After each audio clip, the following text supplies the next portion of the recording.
قرآن قریباً 20 سالوں میں نازل ہوا، مکمل ہوا، لیکن ماہ رمضان المبارک سے قرآن مبین کا کیا تعلق ہے؟ آپ صلی اللہ علیہ وآلہ وسلم سے پوچھا آپ کے اصحاب نے، یا رسول اللہ یہ تو بتائیے کہ قرآن تو قریباً 20 سالوں میں کامل ہوا، لیکن یہ کیوں کہا جاتا ہے کہ قرآن کو ہم نے شہر الرمضان میں نازل فرمایا؟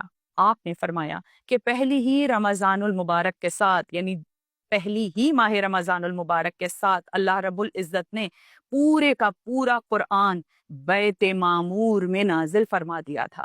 اب آپ کو بتاتی چلوں کہ بیت معمور کیا ہے۔ سب سے پہلے عرش اعظم ہے، عرش معلیٰ ہے، اس پہ اللہ رب العزت نے اپنے محبوب محمد مصطفیٰ صلی اللہ علیہ وآلہ وسلم کے نور اقدس کو بیت عتیق میں قائم فرمایا۔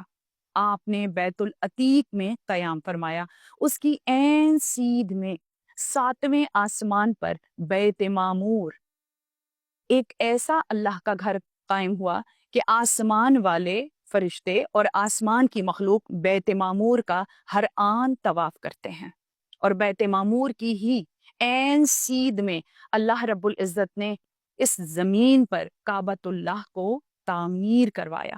تو بیت معمور میں پورے کا پورا قرآن ایک ہی مرتبہ نازل ہوا، پھر آہستہ آہستہ حسب ضرورت قرآن آپ صلی اللہ علیہ وآلہ وسلم کے قلب مبارک پہ نازل ہوا۔ ماہ رمضان المبارک وہ مہینہ ہے جس میں چاروں آسمانی کتابیں اور انبیاء پہ نازل ہونے والے صحیفے بھی نازل ہوئے۔